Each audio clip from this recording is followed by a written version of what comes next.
Magandang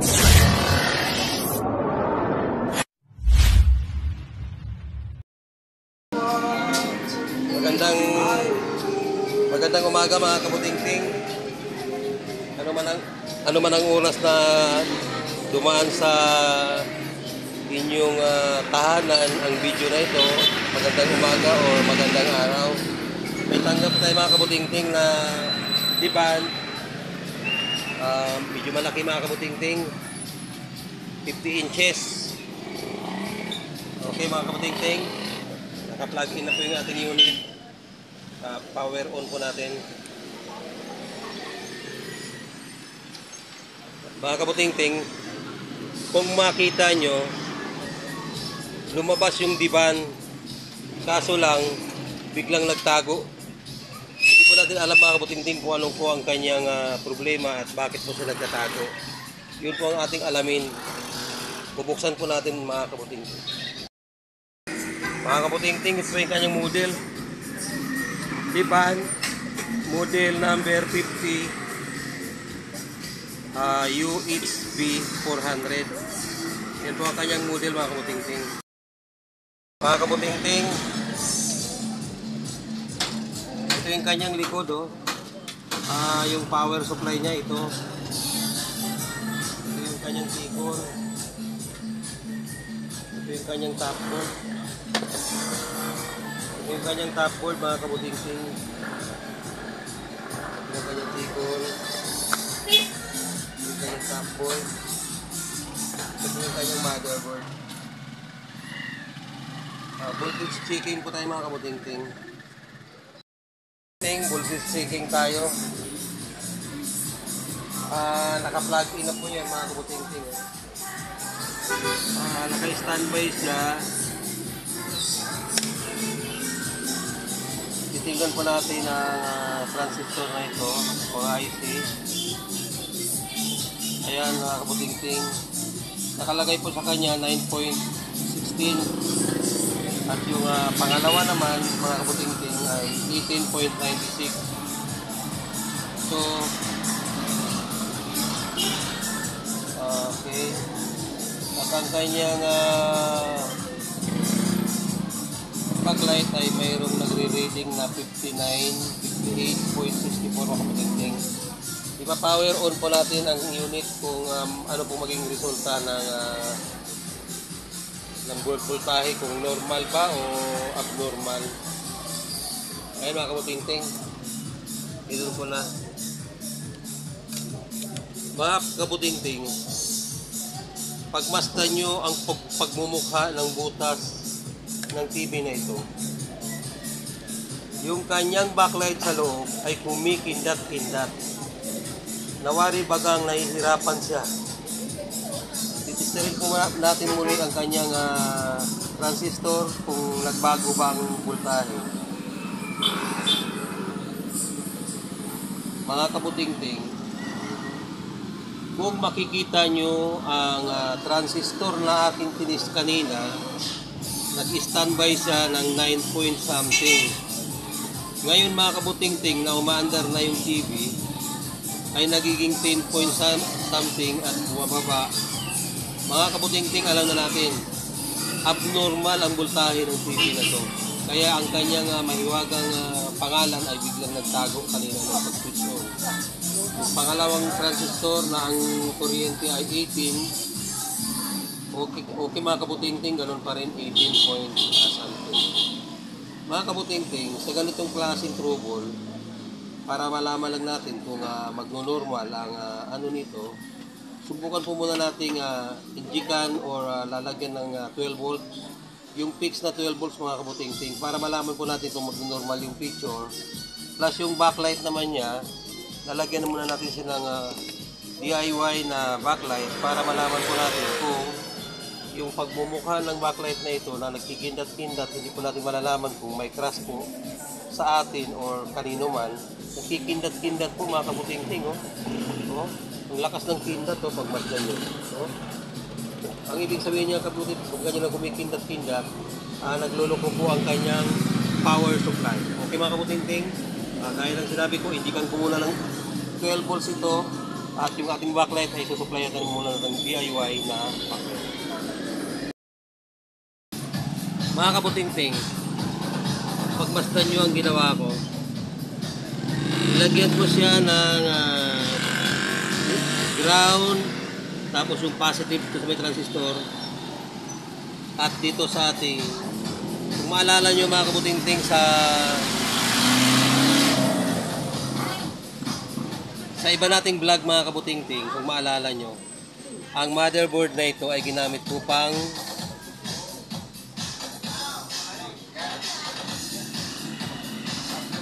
ginagamit ko mga kabuting-ting ang board na ito pang short killer. Ngayon mga kabuting-ting, nagagamit ko na naman siya. Nilagyan ko muna sa mga kabuting-ting ng DIY na backlight. Ito po yung mga kabuting-ting. Kung makita nyo ang backlight niya ngayon, hindi na po siya nangingindat. Siya po ay tahimik na. At pagmasdan nyo mga kabuting-ting, ang nilalagay natin na power supply, ang rating po ngayon sa ating mahiwagang tester ay 11.83. Hindi po siya fluctuated. At kung makikita nyo, yung kanyang ilaw sa kanyang mainboard ay steady na. At kung sisilipin natin mga kaputinting sa ilalim, mayroon na po siyang palabas. Ayan mga kaputinting, kung makikita nyo sa ilalim ng TV ay may palabas na po siya mga kabuting-ting.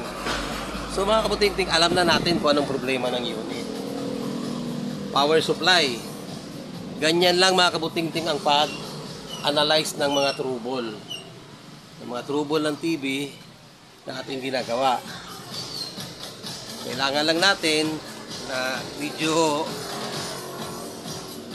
lawakan lang ang pag-iisip at nang masolve natin at magawa natin ng tama. Itong ginagamit ko mga kabuting-ting na motherboard na ito na kung sa tingin nyo mukhang ang pangit na, pero maraming pakinabang sa akin yan mga kabuting-ting. Sa ibang vlog ko nagagamit ko yan sa aking pag short killer ng isang panel ng TV na vlog buuin. At yung ating mahiwagang DIY na backlight, ito po yan mga kabuting-ting. Adapter DIY ko rin po yung mga kabuting-ting. Pagmasdan nyo mga kabuting-ting, bubunutin ko yung adapter, mawawala po ang backlight ng TV na yan.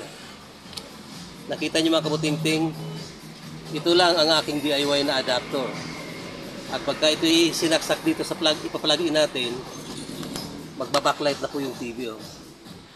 Ayan, ganun lang po mga kabuting-ting. Ganun lang ang aking DIY. Ngayon mga kabuting-ting, alam na natin ang problema ng unit na to.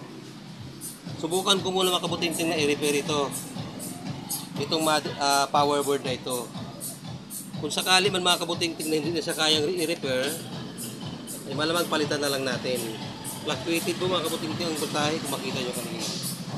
Ayan, okay na siya, working. Pero kailangan siguro talagang palitan mga kabuting-ting. Gawa na ang TV ay wala pong sound. Nilagyan ko ng volume, wala po sa sound. Ang naririnig nyo pong sounds mga kabuting-ting ay sounds po ng aming kapitbahay na maingay po talaga. Hindi po natin malalaman kung bingi or talagang trip lang po talaga yung maingay. So mga kabuting-ting, troubleshoot ko muna, tapos pagka na-troubleshoot ko na doon ko na ipapakita sa inyo kung ano po ang aking ginawa at kung paano natin siya naayos. Okay mga kabuting-ting? Okay mga kabuting-ting, final na tayo. Sinubukan kong i-repair yung kanyang motherboard. Naisip ko, ang sabi ng may-ari, ayaw niyang i-repair, gusto niya same board rin. Kasi pag-repair, baka hindi na tumagal. At least kung papalitan natin ng panibagong motherboard, ay talagang sure yun. Mga kabuting-ting, tinawagan ko po yung aking supplier na si Gary Sanchez. Electronics din siya doon sa gawing Opel Street corner, Sabarte Road, North Caloocan, Barangay 175, Brixton, Barangay 175. Mga kabutingting, tinawagan ko siya. Para hindi kayo maligaw mga kabutingting, mayroon akong address sa kanila. Oh. I-screenshot nyo na lang mga kabutingting. Pagka sakaling kailangan yung malaman ng talagang address, pumunta po kayo doon mga kabutingting. Lahat ng kailangan yung motherboard, power supply board, mayroon sila. Presyong kaibigan lang mga kabutingting, hindi presyong kaaway. Lahat ng aking mga kailangan ay doon ko kinukuha. Kagaya niyan, nag-issue na ako na napalitan na lang ito. Gawa lang yung may-ari, ayaw naman niya na ipa-repair na lang kasi nakausap ko. Gusto niya, kung papalitan, papalitan. Kaya nag-order pa tayo. Napakabilis mga kabutingting. Hindi po umabot na isang oras, andito na yung rider. Oh. Kung makita nyo, ito siya. Oh. Ayan. Hello mga kabutingting! Si Noli Francisco, ang rider ni Boss Gary. At dala niya yung Idol! Dala niya ang kanyang ang board na kailangan natin. Ito para hindi po tayo maligaw. Ito po yung board na galing kay Boss Gary. May pirma. May pirma po 'yan. Yung sa atin walang pirma kasi original pa ito. Kaya ang gagawin natin mga kabutingting, ikakabit na natin ito ngayon dito para malaman natin kung magno-normal na yung picture nito. Dahil kanina tinisting natin siya sa DIY, okay naman. Kung magno-normal ang picture nito, okay na siya. Okay mga kabutingting, isasalpa ko muna. Bago ko ikakabit mga kabutingting, pagmamasdan nyo muna ang pagmumukha ng motherboard na galing kay Boss Gary. Ganyan po yan. At yung ating motherboard, okay mga kabutingting, yung kay Boss Gary may pirma po. Okay, kapalitan ko na. Pagmasdan nyo, naikabit ko na yung board galing kay Boss Gary ng Camarin Caloocan. Ito na, titistingin na natin. Niready ko na yung tester natin para matisting natin kung okay na talaga. Kasi alam natin na ang board na ito ay nagpapa-fluctuate. Kaya kailangan magdo-normal na dapat ito dahil bago na po yung board. Kita nyo naman kanina, bago natin in-order yung board, plug-in natin mga kabutingting. Bago in-order yung board, natisting natin na may picture naman siya. Okay naman. Ito na ngayon mga kabutingting. Mga kabutingting, may ilaw na siya. Okay. Okay ang board mga kabutingting, may ilaw. Tapos, titistingin natin yung kanyang 12 volts. Mga kabutingting, same. Mayroon siyang 9.10. At yung pangalawa, okay, ulit mga kabutingting, baka hindi nyo nakita sa camera. Ayun mga kabutingting, oh, yung diode ay yung transistor kanina.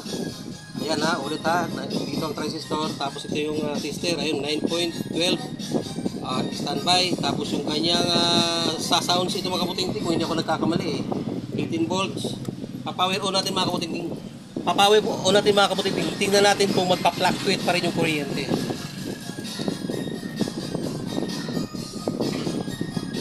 Mga kabutingting, pagmasdan nyo ang pagmumukha ng backlight, mukhang na-inlove na mga kabutingting.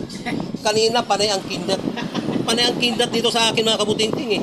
Kung pagmasdan mo, tahimik na oh. Oh, ngayon mga kabutingting, titignan natin yung supply ng ating ang ating 12 volts kung normal na. Ito mga kabutingting ha. Pagmasdan nyo mga kabutingting, steady na ang 12 volts natin. Hindi na pang-fluctuating ha. At yung kanyang 18 volt ay ganun pa rin mga kabutingting. So meaning, ang fluctuating sa kanya yung kanyang 12 volts. Sa palagay nyo mga kabutingting, gawa na ba ang ating mahiwagang TV ginagawa ngayon? Aba dapat, silipin natin. At nang malaman natin mga kabutingting kung okay na. Kasi mga kabutingting, mahirap naman yung hindi na natin masilip.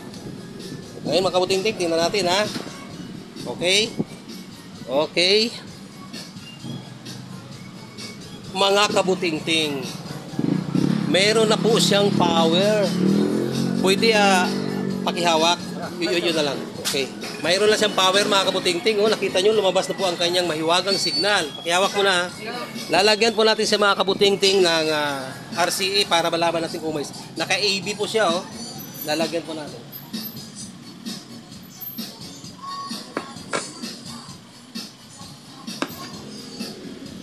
Wow, mga kabutingting. Ayan na oh. Full screen. Mayroon na mga kabutingting. Okay na. O so, okay mga kabutingting. Okay na yung unit natin. Ngayon mga kabutingting, kagaya lang sinabi ko sa inyo, kung mayroon tayong kailangan na motherboard, power board, at saka panel, kahit ano pong panel, sa halagang mura lang. Doon po sa sinasabi ko sa inyo, kay Boss Gary. From 32. Kay Boss Gary ng ano mga kabutingting, Gary Electronics sila eh. TV repair shop, Opel Street, corner Sabarte Road, Brixton Subdivision, Caloocan, Barangay 175. Okay mga kabutingting, wag natin ipo-full screen mga kabutingting, baka maka-copyrights tayo. Natutuwa lang ako mga kabutingting sapagkat yung ginagawa natin ay okay naman. Hindi po nasayang ang ating paghihirap. Sana mga kabutingting, parati po kayong mag-subscribe. Subscribe po sa ating channel para dumami pa po ang ating mga subscriber at tuloy-tuloy pa tayong makapag-upload ng mga video upang mapakinabangan po ng bawat isa sa atin, lalo na po sa mga newbie. Okay mga kabutingting, kung makikita nyo, okay na po ang ating TV. Mga kabutingting, ito na po ang TV na ating ginawa kanina. Okay na po siya mga kabutingting. Kung makikita nyo, ay pinakita ko na rin po sa inyo ang aking YouTube channel. Mga kabutingting, baka naman nakikiusap ako sa inyo. Tulungan niyo po akong maiangat ang aking mga subscriber. Subscribe na po mga kabutingting. Kung luluubin mga kabutingting, pagdating ng araw, mas marami pa tayong pwedeng i-upload na mga video, mga content. Abangan natin mga kabutingting ang mga content na ating mapapanood at mapapakinabangan natin pagdating ng araw. Kaya sana mga kabutingting, tulungan nyo ako na may angat ng kunti ang aking YouTube channel para mas marami pa akong may upload at makapulutan nyo po ng mga technique na hindi pa natin nagagawa. Kung sa mga master, nagawa nyo na po ang mga ganitong klaseng technique na aking nagawa sa araw na ito. Kami namang mga newbie, mga master, kami naman ang dapat makaalam sa ganitong klaseng trouble, issue na ngayon ay na-repair natin sa pamamagitan ng pagtsatsaga. Mga kabutingting, hanggang dito na lamang at sana'y lulubin na makapag-upload tayo ng panibagong content na mapakinabangan ng bawat isa. Hanggang dito na lamang at magandang araw o anuman pong oras na dumating sa inyo ang aking video na ito. Okay na po ang TV na ito.